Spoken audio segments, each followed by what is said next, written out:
श्री स्वामी समर्थ श्रोते हो. 70,00,000चं कर्ज कसं एका वर्षात फेडलं आणि कशा प्रकारे आलेल्या समस्यांना तोंड दिलं, तोच अनुभव आज आपण ऐकणार आहोत. श्री स्वामी समर्थ महाराजांना त्रिवार मुजरा करून आजच्या आपल्या खूप छान आणि सुंदर अशा अनुभवाला आपण सुरुवात करणार आहोत. अनुभव आहेत पुण्याच्या ताईंचा. ताई म्हणतात 70,00,000चं कर्ज बीन्स कॉइन या गेममध्ये माझ्या मिस्टरांनी 70,00,000 हरलेले होते. आणि ते कर्ज कशा प्रकारे स्वामी महाराजांनी माझ्याकडून कमी करून घेतलं, म्हणजे ते कर्ज फेडण्यासाठी मला कशा प्रकारे मदत केली किंवा कशा प्रकारे मला ताकद दिली नामस्मरणाची, तोच अनुभव मी तुम्हाला सांगणार आहे. सर्वांना श्री स्वामी समर्थ आणि महाराजांच्या चरणी त्रिवार मुजरा. मी राहणारी पुण्याची आहे. तसं तर माझं गाव जे आहे ते अक्कलकोट जवळच आहे. पण तुम्ही म्हणाल की अक्कलकोट जवळ असल्यावर तुम्हाला स्वामी महाराज कसे माहिती नाही, पण ही गोष्ट खरी आहे. जोपर्यंत आपण नास्तिक असतो तोपर्यंत आपल्याला कोणत्याच गोष्टी आपल्याला दिसत नाही. अगदी तसंच म्हणा. तर माझ्याही आयुष्यामध्ये स्वामी काय हे मला माहिती नव्हते. पण एके दिवशी आमच्याही घरामध्ये एक जसा मिठाचा खडा पडतो तसं संकटाचा एक मोठा पहाड आमच्या घरामध्ये येऊन पडला होता. आणि तो म्हणजे माझे मिस्टर 70,00,000 रुपये बीड्स कॉइन या गेममध्ये हारले. हे ज्या वेळेला त्यांनी आम्हाला येऊन सांगितलं घरी, त्यावेळेला अक्षरशः आमच्या घरामध्ये खूप तडाला जाणारी भांडणे झाली. अक्षरशः मी घर सोडून जाण्याचाही निर्णय घेतला की मला आता नकोय तुमच्यासोबत राहणं, कारण एवढं 70,00,000चं कर्ज तुम्ही फेडणार तरी कसे. पण शेवटी आपल्या दुःखाच्या वेळेमध्ये आपल्यासोबत कोणीच नसतं. फक्त आपले आई वडील आणि आपले सासू सासरे हेच आपल्यासोबत असतात आणि हीच आपली शिजोरी आहे. तर अशाच प्रकारे त्या दिवशी ते घरी आले. त्यांनी आम्हाला ही सगळी हकीकत सांगितली. आम्ही सगळे चिडलो, खूप भांडणं झाले, सगळं काही झालं. शेवटी मी मनाला शांत केलं आणि त्यातून काय पर्याय निघतो का हे मी विचार करण्याचा प्रयत्न केला. आता आमचा जो अक्कलकोटच्या जवळ जो प्लॉट होता, पुण्याचा माझा फ्लॅट होता, 22 तोळे सोनं होतं आणि जे काही थोडीफार म्हणजे माझ्याजवळ सेव्हिंग होती, हे सगळं काही त्या 70,00,000 रुपये फेडण्यासाठी मी देऊन टाकलं. आता प्रश्न हा होता की आम्ही म्हणजे श्रीमंतीतून आम्ही रोडावर आलेलो होतो. लोक रोडवरून श्रीमंत होतात, पण आमचं उलटं झालेलं होतं. तर असं झालं. त्यानंतर हे सगळं निवारण्यासाठी मी ह्या सगळ्या प्रोसेस त्यांच्यासोबत करू लागल्या. आणि असंच नेहमी तुमच्यासारख्या ताईंचे म्हणजे येणारे यूट्यूबवरचे अनुभव असो किंवा कोणी स्वामी सेवा सांगतात त्यांचे अनुभव असो किंवा त्यांनी सांगितलेल्या सेवा असो, ह्याच सगळ्या सेवांमधून मी यूट्यूबला सारखं सर्च करून करून मी सेवा सुरू करायला सुरुवात केली. 11 गुरुवारही केले आणि सध्या अजून चालू आहेत माझे 11 गुरुवार. आणि नामस्मरणाचा एवढा विडा उचलला की स्वामी आता ह्या सगळ्या संकटांना निवारण्यासाठी तुम्हाला माझ्यासाठी यावंच लागणार आहे. मग त्यासाठी 41 दिवसाची अ, लक्ष्मी प्राप्तीची सेवा असो किंवा त्याचबरोबर जी व्यंकटेश स्तोत्राची सेवा असो, 3 दिवसाची असो किंवा 11 दिवसाची असो, मग गुरुचरित्र असो किंवा श्रीपाद श्रीवल्लभांचं पारायण असो किंवा नवनाथांचं पारायण असो, ह्या सगळ्या सेवा महाराजांनी माझ्याकडून करून घेतल्या आणि त्याचं फळ मला चांगल्यारीत्या मिळालं. तो अशा प्रकारे वेगवेगळ्या सेवा, मग रोजचं सारामृत झालं, रोजच्या 11 माळी झाल्या, तारक मंत्र झाला. अशा कोणत्या सेवा नसतील की त्या सेवा वर्षभरात महाराजांनी माझ्याकडून करून घेतल्या नसतील.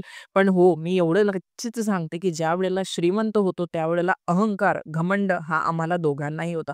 कदाचित तोच उतरवण्यासाठी आमची ही परीक्षा होती, हे मला त्यातूनच दिसून आलेलं आहे. आणि तशाच प्रकारे आमच्यासोबत घडलं.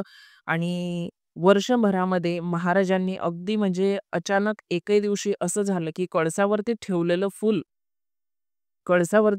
जे फूल होतं ते अचानकच फिरू लागलं. मी म्हटलं एवढा चमत्कार कसा माझ्या घरामध्ये होतो? म्हणजे ज्यावेळेला मी सेवा करायला सुरुवात केली त्यावेळेला महाराजांची प्रतिमा आणली, महाराजांची मूर्ती आणली आणि छान प्रकारे महाराजांची सेवा अगदी मनापासून सुरुवात केली करायला. नामस्मरण सतत उठा बसता महाराजांना कधी म्हणजे असं माझ्यापासून मी दूर केलंच नाही नामस्मरणाला आणि सतत तोच नामजप मी चालू ठेवला. आणि एके दिवशी माझ्या घरात तो जो चमत्कार मी सांगितला तो घडला. आणि त्या दिवसापासून माझ्या घरामध्ये एक जणू एक ऊर्जा, एक पॉझिटिव्हिटी, सगळी नकारात्मकता निघून गेलेली होती. पैशांवरून आमच्या दोघांमध्ये खूप सारे वाद होत होते. कारण एवढे 70 लाखाचं कर्ज फेडता-फेडता आम्हाला किती नाके-नऊ आलेले होते, हे आमचं आम्हालाच माहिती आहे.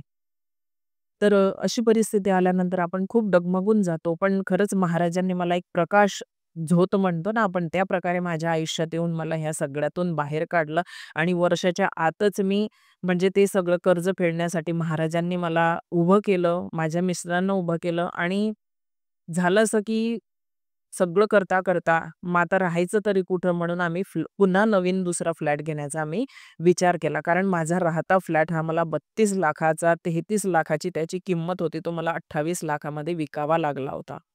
तर मी माझ्या नशीब असं की माझ्या बाजूच्याच बिल्डिंगमध्ये मला ते घर मिळालं आणि ते घर मी असा विचार केला होता की हे घर मी महाराजांच्याच नावावरती घेणार. पण ज्यावेळेला त्या बिल्डरशी बोलणं झालं, त्यावेळेला तो नाही म्हटला आम्हाला, की "असं होऊ शकत नाही मॅडम." ठीक आहे. मी त्यांना म्हटलं, "ठीक आहे, काही हरकत नाही. नकोय मला तुमचा ब्लॉक." मग आम्ही घरी आलो आणि कमीत कमी 5 ते 6 महिन्यानंतर त्यांचा कॉल मला पुन्हा आला आणि ते सांगू लागले, की "ताई, तुम्ही जो ब्लॉक बघितला होता, तो अद्यापही विकला गेलेला नाहीये. सगळे फ्लॅट गेले, पण तो फ्लॅट जातच नाहीये. सगळे बघतात, पण नाही सांगतात. सगळे बघतात, पण नाही सांगतात. तर कृपया करून तुम्ही या आणि तो पुन्हा बघा आणि तुमची इच्छा जर असेल, तर तो पुन्हा तुम्ही घेऊ शकतात. अशी मी तुम्हाला ऑफर देतो." आणि तिथं गेल्यानंतर आम्हाला तो असाही आवडलेलाच होता. आम्ही तो बुक केला आणि बुक करायच्या वेळेला स्वतःहून त्या बिल्डरने आम्हाला जी दुसऱ्यांना दिलेली प्राईज होती त्याच्यापेक्षा 2 लाखाने कमी करून तो ब्लॉक आम्हाला दिला. हा माझ्यासाठी एक दुसरा अनुभव होता. तर अशा प्रकारे हा अनुभव मला आला आणि जे माझं सोनं वगैरे जे काही माझं सेव्हिंग सगळं गेलेलं होतं ते मी पुन्हा परत मिळवण्याचा मी नक्कीच आटोकाट प्रयत्न करते आहे. फक्त एवढंच म्हणणं आहे, की स्वामी तुम्ही वर्षभरात जेवढी सेवा माझ्याकडून करून घेतली, तशीच सेवा कंटिन्यू माझ्याकडून करून घेत राहा. आज माझा गुरुवारचा 6वा गुरुवार आहे. म्हणजे जे गुरुवारची सेवा आहे, त्यातला आज 6वा गुरुवार माझा झालेला आहे आणि खूप छान अनुभूती महाराजांनी दर गुरुवारी दिलेल्या आहेत. अशाच प्रकारे महाराजांनी अनुभूती द्याव्या, त्यांचे कृपाशीर्वाद माझ्यावरती राहू द्यावे आणि प्रत्येक संकट काळात येणाऱ्या सगळ्या स्वामी सेवेकऱ्यांसोबत त्यांनी उभं राहावं, एवढीच मी स्वामीचरणी प्रार्थना करते. आणि स्वामींच्या कृपेने माझीही मुलं चांगल्या शाळेत शिकता आहेत. सगळं काही व्यवस्थित आहे. पण हे एवढं मी सगळं कशामुळे करू शकले? माझ्या मिस्टरांनाही ₹1,50,000 पगार होता आणि त्यामुळेही थोडा हातभार लागला, की 1,50,000 जो पगार होता त्यातलं थोड्याच याच्यात आम्ही भागवून जो बाकीचा पैसा होता तो फेडण्यासाठी आम्ही वापरला. पण महाराजांनी त्यातही माझ्याकडून खूप कसरत करून घेतली. ती कशी करून घेतली ती माझी मलाच माहिती आहे. पण नामस्मरणाचा जो माझा कटाक्ष बिंदू होता तो मी कधीच माझ्यापासून दूर केला नाही. तुम्हीही तसंच करा. मनापासून सेवा करा. रोज सारामृताचे 3 अध्याय वाचा. 11 माळी जप करा. 11 नसतील जमत तर 3च करा. 3 नसेल जमत तर 1च करा. पण मनापासून करा. तारक मंत्र, घोरकष्टोद्धारण स्तोत्राची सेवा ह्या सगळ्या सेवांपासून तुम्हाला नक्की, नक्की, नक्कीच तुम्हाला बदल पडेल आणि हे मी अगदी माझ्या स्वतःच्या अनुभवावरून सांगते. तर हा अनुभव जर तुम्हाला खरंच खूप आवडला असेल, तर नक्कीच मला वाटेल की माझ्या सेवेचं मला काहीतरी फळ मिळालं आहे. सर्वांना श्री स्वामी समर्थ. श्रोते हो. बघा ताईंचा अनुभव खरंच किती विलक्षण आणि किती सुंदर होता, की बिलकुल 70 लाखाचं कर्ज ताई म्हणतात एका वर्षाच्या आत मी कशाप्रकारे फेडलं आणि कशाप्रकारे स्वामी महाराजांनी मला त्यातून बाहेर काढलं आणि जे माझं गेलेलं आहे तेही मी पुन्हा परत मिळवण्याचा प्रयत्न आटोकाट करते आणि ते मी मिळवणारच आहे. अशीही ताईंची अपेक्षा आहे आणि नक्कीच महाराज ते पूर्ण करतील आणि अशीच सेवा महाराज ताईंकडून करून घेत राहो, जेणेकरून येणाऱ्या प्रत्येक वेळेला स्वामी महाराज त्यांच्या सोबत उभे राहतील. तर श्रोतेहो, तुम्ही अशीच मेहनत घ्या सेवेमध्ये. अगदी कास धरा. महाराजांना कधीहीच अंतर देऊ नका. जरी आपण दिलं तरी महाराज कधीच अंतर देत नाही. तर चला आजची गेलेली सगळी सेवा इथंच थांबवूया आणि पुन्हा नवीन एका कथेसोबत, एका विषयासोबत, एका अनुभवासोबत आपण पुन्हा भेटूया. तोपर्यंत आपल्या कृपाछत्र स्वामी या YouTube चॅनलचं बेल आयकॉनचं बटन प्रेस करायला विसरू नका. श्री स्वामी समर्थ.